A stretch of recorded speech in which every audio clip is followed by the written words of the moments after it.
Oh, perfect, perfect. Okay, so let's check out something. Oh, the anime that teach you how to live. I'm actually curious about this one. Let's check that out. This out.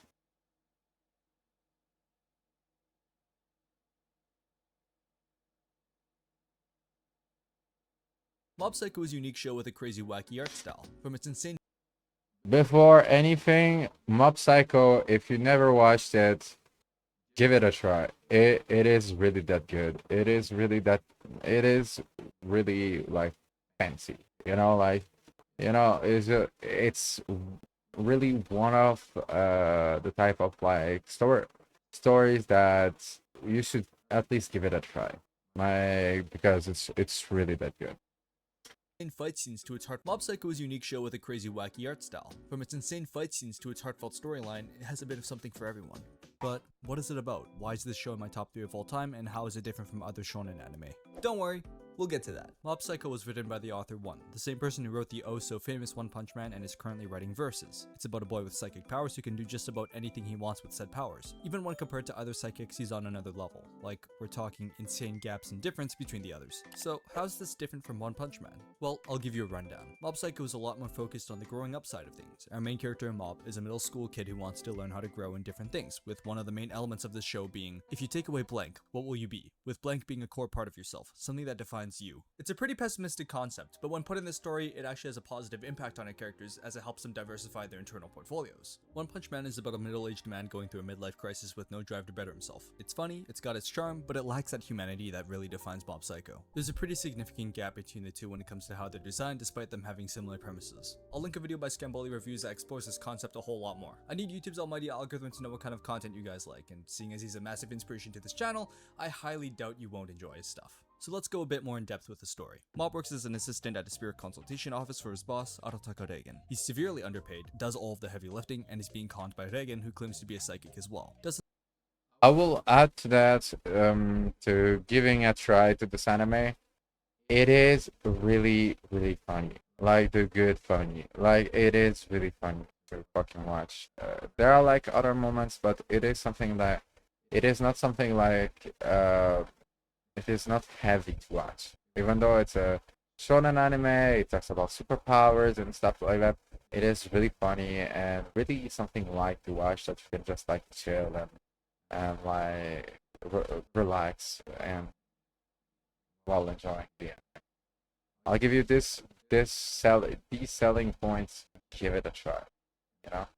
Doesn't sound so great on the surface until you actually get to know Reigen better throughout the series. Mob lives his life as a pushover, doing things because he's told to and being pretty spineless, until one day at work he's asked by an evil spirit he's eradicating, are you living each day to the fullest? Upon this revelation, Mob joins the bodybuilding club with a bunch of big guys and pushes himself to be better. Sure, he can lift those weights with his psychic powers, in fact he could probably lift the whole city if he wanted to, but does that let him live each day to the fullest? Mob recognizes this problem and takes the necessary steps to fix it. Little by little throughout the show, we see Mob go through some real human problems, and in turn, we see him grow. We see his weaknesses mend themselves, and the person who embodies absolute power mentally strengthens himself. This constant push for growth never leaves him. Throughout all the tough shit he goes through in the show, he keeps his ideal strong with the help of Reigen and many others. Very shonen. So let's go over the art. The stylization of this series is insane. It looks like its manga counterpart, and just from looking at the way the series was animated, you can tell this was a passion project from Bones. And here's the best part, it's consistently high quality. All 3 seasons are insanely well made. This 5-second sequence right here probably had more budget than all of One Punch Man Season 2, and it's done in such a unique way. The cartoony style easily transitions into its more serious counterpart, and then into hyper-realistic imagery. Because of this, the range of emotions you actually feel from them is quite vast. Seeing such simple looking characters have complex characteristics, paired with the changes of art style, it actually helps them feel more realistic in a weird sort of way. These types of people exist in real life, and seeing our main protagonists grow and encounter these people makes the world feel like an actual place in reality despite the way it looks. It's a bit of a silly show with design choices that are very different from the norm, and that's what makes it even more special to just about anyone who's seen it. The music, while it isn't anything to write home about, is recognizable. When you hear some of the tracks, you just know it's from Mob Psycho. It's extremely simple with not nearly as many moving parts, but even on my first watch through, I remember as a kid being like, yes, this sounds about right. It helps insert that warm nostalgia feeling that we get, especially when looking back on our past selves, and has a great range of emotions behind it despite the simplicity. Going forward, there will be spoilers for all 3 seasons, so if watching a slice of life with shonen aspects and life lessons integrated into it sounds like your kind of thing, then I say go for it. And even if for whatever reason it's not your kind of thing, I still recommend you watch it, if not only for the unique style, as it has some of the best animation in the industry. Also, if you haven't subscribed, I completely agree with that. The art style, character design is something really unique, and is something to just like try to just discover. You know, maybe it's not your thing, but like it's something that is worth like taking a look. Give it a try. and you probably haven't as this is my second video, then you know the drill. Do it. Anyways, let's start with season 1. If you watched my last video, you'll know I like to keep these relatively short, so Let me just check one thing because like my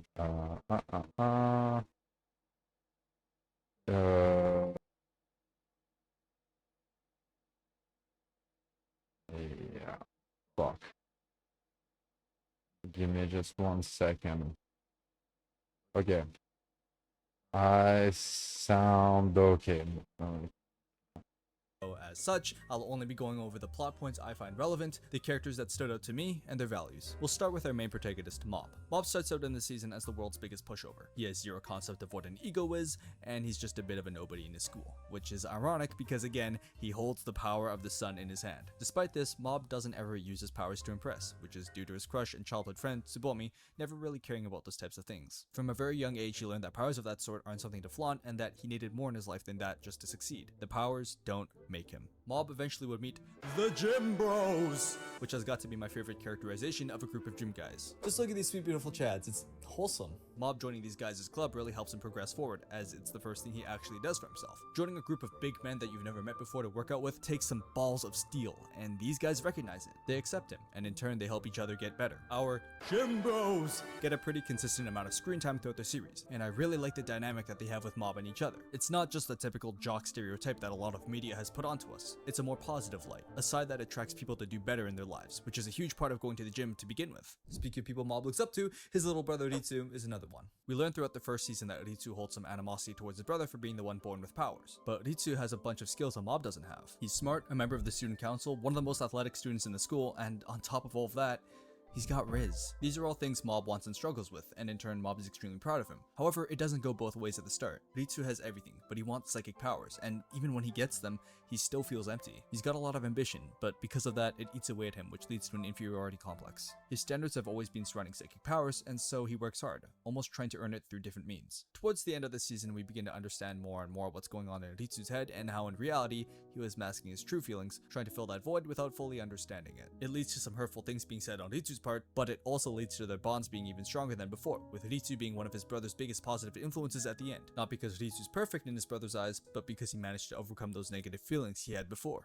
But then there's the guy that Ritsu does not respect. The con man himself. The man with the silver tongue. The real OG Saul Goodman. Arataka Reigen. From his sword to splash to his Seto Borash. This man is a menace. Sure, he's a con man, but he does everything he can to make sure the customer's happy with his service. When I say he can do anything, I mean he can do anything, except for issues in the psychic field. This dude's con tactics are so good it gaslights a customer to believing they're cured from their evil spirit. Not only is he like this to his customers, but he's like this to Mob. Okay, I know, this might sound bad. Scamming a child is going too far. And in the first season especially, he's not exactly the greatest role model. The dude gives his best advice sometimes, but he also does sprinkle in manipulation, seeing as he still is a con man. His story still continues, but he's a lot further down the road than Mob, and so he's actually able to help a lot, but because he has this wisdom, he's also able to manipulate him. He teaches Mob not to use his powers against others so as to not rule with an iron fist, which people like Teruki, Ritsu, and Claude do, and in doing so helps Mob make sure he's not alienated from the rest of society. He teaches him humility through that. Another teaching that he lets Mob know is that running away doesn't make you any less of a man.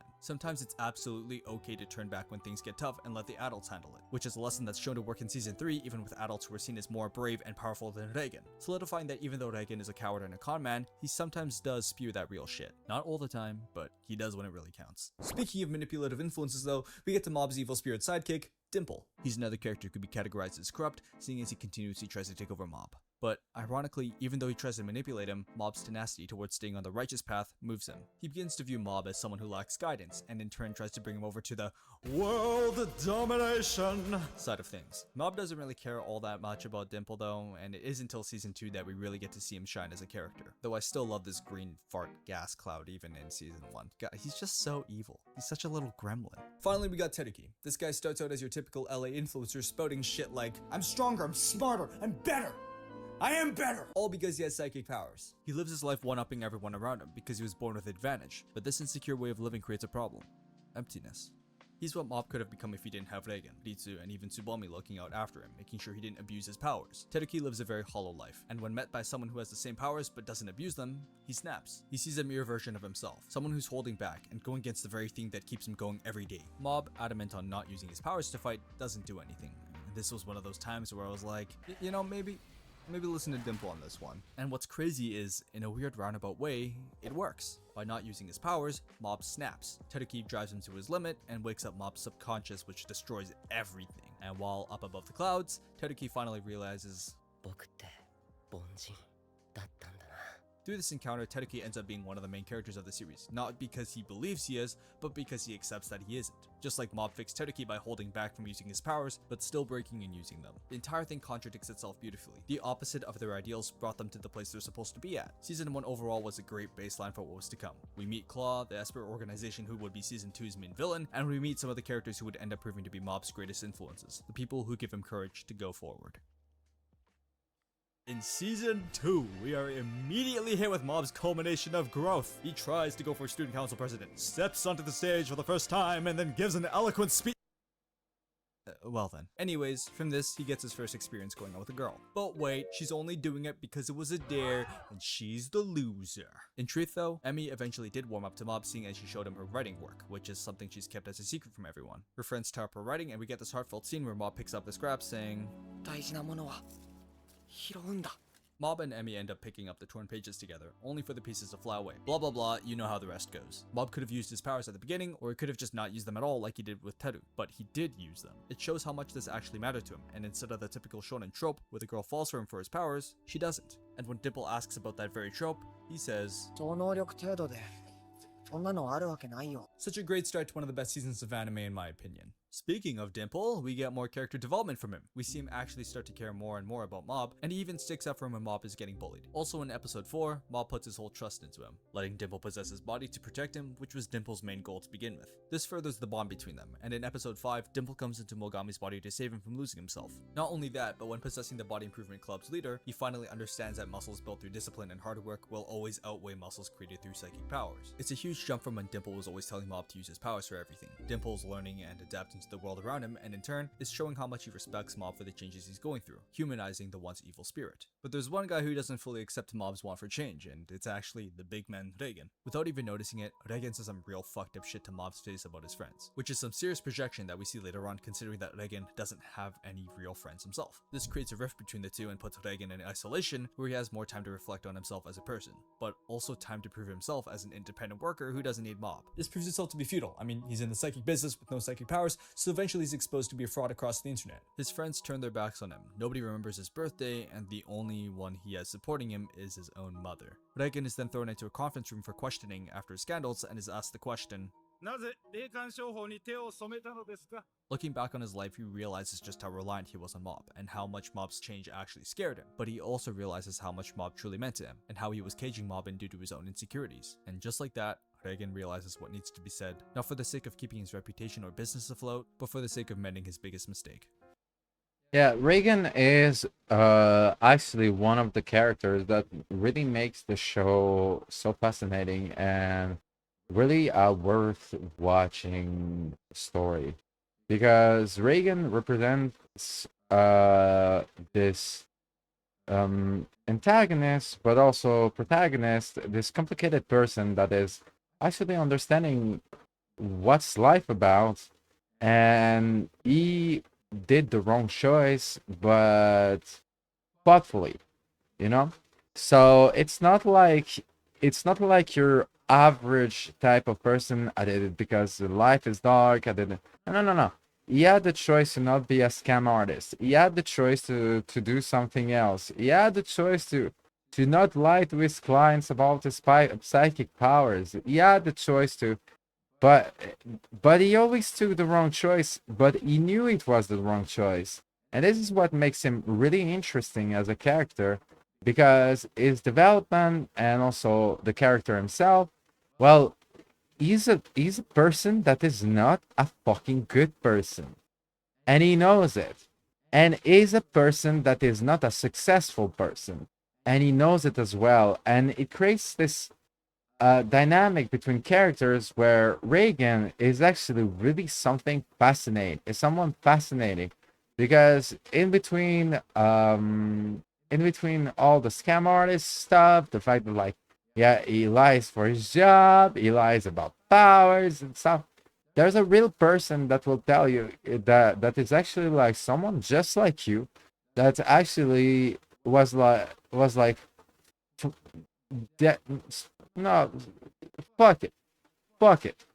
Like, I will not fucking go like living in this. I won't fucking work in this average job where people treat me like treat me badly and do not recognize me, and might as well be a fucking scam artist or whatever I can be, rather than that. And this is really the part that is really like interesting, because it's such a complicated and rich character in story. Like, y-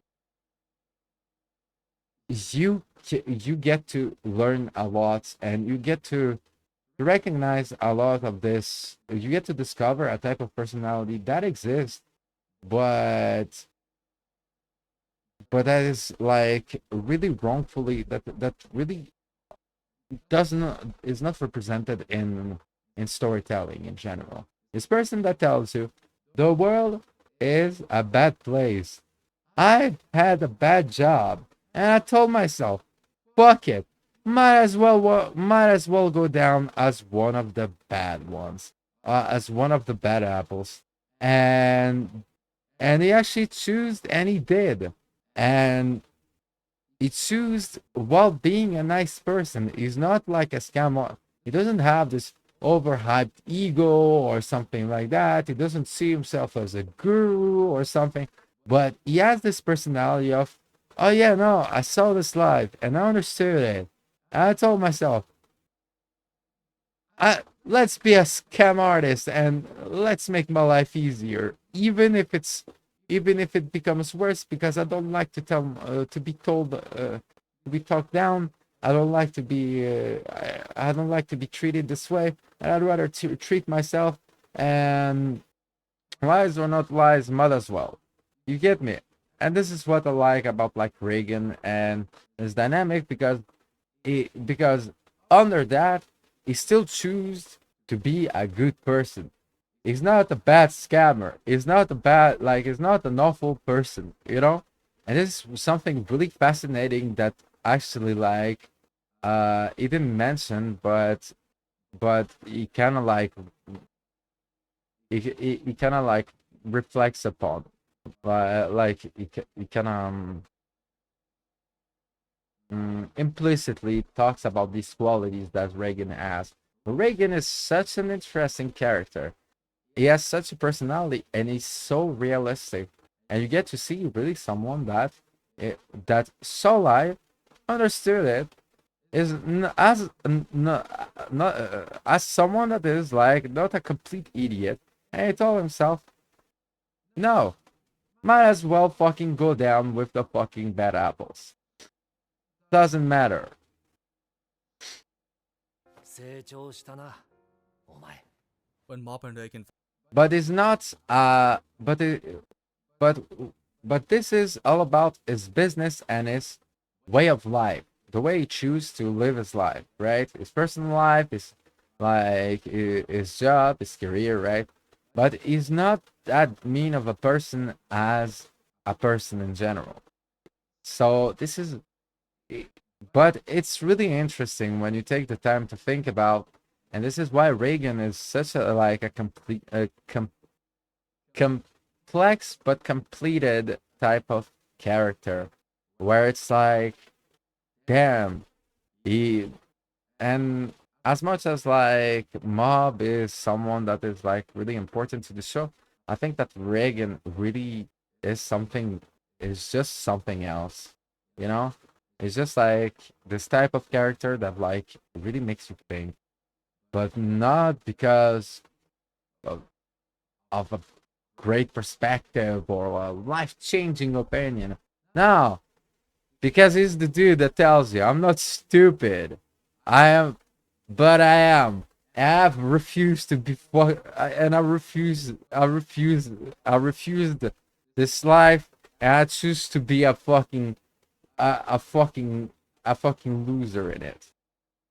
But I'm a nice loser, you know, like, Finally see each other after being separated, Reagan is fully ready to get his ass beat for everything, so fully willing to confess what he actually is. Reagan asks Mob if he knew what he really was, and Mob's response is, いいやつだ。 the perspectives of what Mob sees from their first interaction when Reagan saved him, transitioning to Mob saving Reagan is so fucking real, and I love what they did with Reagan's character here. and just remember that, like, for his job, Reagan, for his career, Reagan is a complete liar. He's a scam artist. He lies about everything and his powers and the way he thinks, and but he still tries to do the job, right? But he lies about everything. But he's still a good person at the end of the day, and it's really fascinating. Like Reagan is such a beautifully uh discovered written character, you know. It so that eventually Reagan's schemes would catch up to him. He might not be a bad person at heart, but he did do bad things, and this was something that was needed to further progress his character. Speaking of adults who messed up, we got our main villain Toshiro Suzuki over here, and this dude royally fucked up. I mean, he's a deadbeat dad who left his family for the sake of, yet again, World domination. Christ, when will these guys ever learn? There isn't all that much depth when it came to Suzuki, other than the fact that he realized he's just Ging from Hunter x Hunter, aka absent. He's kind of just the culmination of, I'm the alpha, I'm the leader, in this series, and how main character syndrome can actually destroy the lives around you. But if there's one thing that Mob does in this fight that goes against the norm, it's him actually attempting to kill Suzuki. Like, look at this shit, yo, that's attempted murder! Mob to the slammer you go, you doofus! And that's mostly because of his time in episode 5 of the season, one of the best episodes in anime, and holy shit, what an episode it was. Now I know some things from the manga were omitted from the anime, but in my opinion, the anime did it a lot better. The manga showcased some pretty brutal imagery, with Mob even being shanked like it's London, but that's not realistic for a middle school student to go through, and so it doesn't really help Mogami prove anything. It doesn't show a very accurate depiction of bullying, and as such makes Asagiri completely irredeemable. And that makes the key point of this arc way less believable because it's the ability to change. Both showcase the same story, just one didn't want to be as depressing as the other, which depending on what kind of stories you like, will fit you better or worse. Also, the art in this episode was top notch. The desaturated colors and the black bars really helped add a claustrophobic and bleak feeling to the world that Mob was imprisoned in. Add this with the consistent high angles we get of Mob and it really makes him feel smaller and weaker than ever before. The clashing of philosophies between Mogami and Mob, with both being one-of-a-kind espers, is great, and showcases perfectly why Mogami is the way he is, and actually helps justify his case even more. He's not torturing Mob for no reason, he's doing it so he can show Mob the other side of the world, how he was driven to a corner, and how sometimes even trying your best doesn't equate to success. He shows a world where Mob is fragile, a world where Mob keeps his ideals but lacks the support he desperately needs, pushing Mob to rely more on himself than others, and Mogami successfully breaks Mob here, proving to Mob and more importantly to himself that no matter what, every person is one push of a button away from deviating from the path that is deemed righteous. But what does Mob do? Well, nothing. He doesn't save himself, but Dimple and the memories of the people around him do. Remembering the good times, holding on to that hope is what leads Mob to reach his full potential. And look at him, he's so yassified, look at that shit. Mob never forgets that time he had in Mogami's spirit realm. He's become even more understanding of the human spirit than before, and has become more appreciative of the people surrounding him. It lets him look back on his progress with pride, and helps Mob view the world in a darker light. And that loss of naivety is important for, you guessed it, growth. Season 3 doesn't really have any villains. The entire season is focused on tying up the loose ends of the last season and finishing up Mob's story, with Mob himself being the final boss. Dimple has his final arc, which had the cliche, "all I wanted was a friend" saying. There's nothing inherently wrong with that, and it made sense in the end considering who Dimple is. We get some nice banter between the two and see how much their friendship has actually grown since the beginning, with Mob refusing to fight back against Dimple in typical Mob fashion. It ends with Dimple sacrificing himself for Mob and being put on temporary leave, with him repairing all the damages he did, finishing his character arc and fully stopping Dimple's ambition for pointless validation from others. Also, we get a new co-worker this season to help Reagan out while Mob gets busier with mogging everyone around him. Serizawa from Claw's upper echelon is now employed under Reagan, and we get to see how this degenerate actually cooks, and boy, He does. This dude got a pretty significant glow up. From being an unemployed stinky gamer to now being employed under Reigen, he's doing a lot better than ever before. Serizawa still is a bit of a pushover, and it won't be as easy for him to change seeing as he's a lot older than Mob and even Reigen, but it's not impossible in the end, and these strides he's taking in self-improvement are definitely what he needs. He's a good worker and lives an honest life, pushing himself out of his comfort zone, much like many of the other Claw members now. They turn towards living and working hard, benefiting society in their own way, which I find heartwarming. These guys were all man-children who never grew up, so seeing them actually mature and adapt to society alongside our main cast was nice. I mean, just look at this guy's reaction to the horror that he experiences.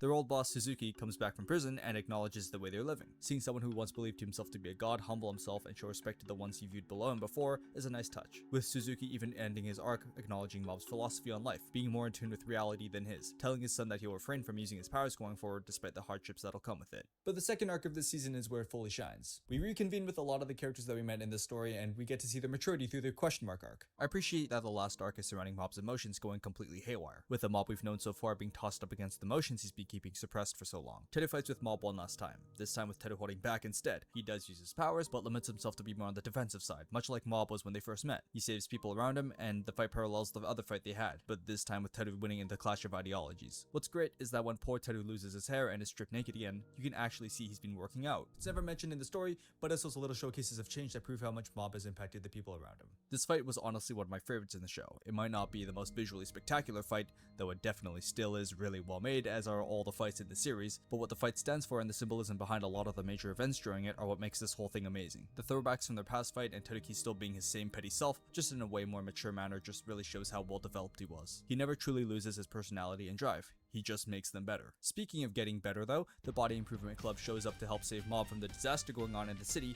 and though they're thrown aside like it's nothing, it's still sweet that they went out into basically hell to bring him back to safety. Also, Mob almost fucking kills one of them, which is like, yo, what? I didn't know you had that dog in you! Then there's Ritsu, who finally gets his 100% power up and comes to terms with why exactly he wanted powers. To save his brother should another event of head trauma happen again like it did in the past. Ritsu getting his power up was nice and all, and his reasoning behind it made sense in the moment, but Ritsu, my guy, if this was really your reasoning, you sure as hell were an asshole to your brother back in season 1, which seemed a lot less about caring about him and more about ego checking the dude. I liked the moment and all, but I did feel like season 1's arc wasn't really him, which I guess makes narrative sense since even then Mob was shocked. I don't know, I'm just rambling at this point. Extend watch time! In the end, he couldn't save Mob, and part of me wishes. And there was like this episode where like they saw like extraterrestrial life and something happened. You know. I guess as much as like like popularity, like the like what you see outside, people seem to be really racist about like a lot of things. When it comes to the artistic side, you know, like arts, video games, anime, books, movies and stuff, we're really like, I'm at this point where I'm asking myself, are we not enough racist? Because sometimes love is love, but like it's great, love is love, you know. But goddamn, if you know the extraterrestrial fucking episode, you'll understand. Like, like love has no boundaries though. But fuck me up. To be honest, this episode fucked me up. He did, but I can't complain about the one who actually did save him. The big man Reigen himself. Oh yeah, the hype I felt from this running sequence was fucking euphoric. The original opening song playing, the animation, and his admittance of being inspired by Mob before running saying, obviously him working out and running faster isn't going to save Mob, and he gets dunked on right before he can even get to him, but then boom! Dimple's there and he's helping out. And man, what comes after was genuinely beautiful. Reigen actually manning up and admitting he was lying the whole time. After all this time of seeing Reigen conning Mob and everyone around him, it was a breath of fresh air to see him come clean. It snaps Mob out of his tantrum, not because Mob didn't know, but because Reigen actually killed a core part of himself by saying that. He exposed his greatest insecurity to the very person he was trying to hide it from for so long, and showed his true self. I don't think there could have been a better way to end Reigen's arc, and I'm so glad that he did admit to his biggest con. Mob then finally confesses to Tsubomi, which has kind of been the whole point of this story, and my boy, he gets rejected. And I fucking love that. It goes against that trope of the hero gets the girl for their hard work at the end. It doesn't follow the idea of being rewarded for being a good person and lets Mob feel sorrow for a bit before he stands up and continues forward in his life. Tsumomi wasn't just Yeah, it makes it so like, yeah, it doesn't matter how much. Real life is real life, and maybe you'll get the fucking like you'll get to date someone else later on. You already did a step to, like, especially when you see the personality of Mob, you know, like you'll get to. This was just the first time. The next one will maybe tell you yes, you know. The next one will maybe um have feelings to you, you know. going to fall from out of nowhere. She hasn't been there for everything. It wouldn't make any sense, and even if she was there for everything, he's not entitled to her for working as hard as he did. He did that for himself, and it shows in his continued perseverance in his fields, even going on to help the newbies in the body improvement club. We get one last shot of Reagan and Mob surrounded by the friends they made, and Mob finally, for the first time, laughs out of joy. Not whatever this is. The ending for this show was a perfect 10 out of 10, and I'm really glad that I stuck with it throughout the years. So plugging it into the moist meter, I'm gonna give it a 5%. Anyway, that's enough yapping for me. Fuck off.